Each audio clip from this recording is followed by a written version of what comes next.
Did you know that there's a DAO which acts as a fully functional, high-budget, high-profile game while at the same time providing unique NFTs for its users that can be monetized? Before you jump into this video, make sure you've watched the previous one in which I explain what the basic idea of a DAO is.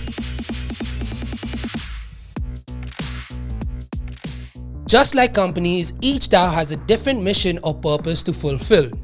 Some serve as grant DAOs where members of the community donate funds into a grant pool and vote on how to spend those funds. These DAOs are often used to fund new innovative DeFi projects. Then there are social DAOs which are often built to focus on a particular object like preserving arts and culture or pursuing projects that connect with their community's values. Then, as I mentioned earlier in the video, there are also entertainment DAOs like Illuvium, which acts as a fully functional, high-budget, high-profile game while providing unique NFTs for its users.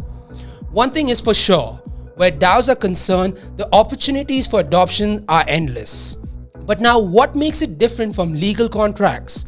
In many ways, a DAO smart contract is similar to a standard legal agreement, the main difference being that the smart contract is written in code by software developers and is posted on the blockchain where it's easily accessible by anyone. I would even argue that smart contracts add a level of automation to legal agreements.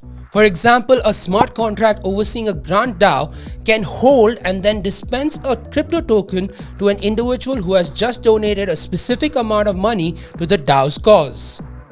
This eliminates the need to involve a third party in the financial transaction and simplifies those transactions through smart contracts. To be brief, the contract is shorter, smaller, and often easier to understand than standard legal contracts. Okay, but how do DAOs benefit me? The biggest benefit of DAOs is by far their transparency.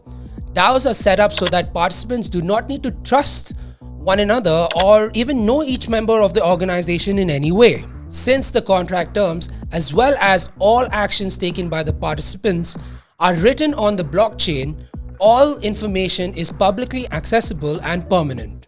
Not only does every member have a voice, but all of those voices are seen, recorded, and accounted for. Also, becoming a member of a DAO is more accessible to the everyday individual than it might be to gain access to a traditional board of investors. But wait, what are the drawbacks?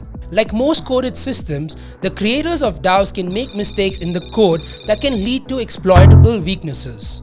One of the most memorable instances of these was back in 2016 when hackers found a vulnerability in the Ethereum Classic code, gaining access to its money. While the developers found a solution to the problem by splitting Ethereum into two chains, Ethereum and Ethereum Classic, the original project, it left a lot of members distrustful of the pool. Another drawback for some is that all members of the organizations are obliged to comply with the opinion of the majority. If an individual finds themselves in the minority of opinions time and time again, it could be discouraging and off-putting.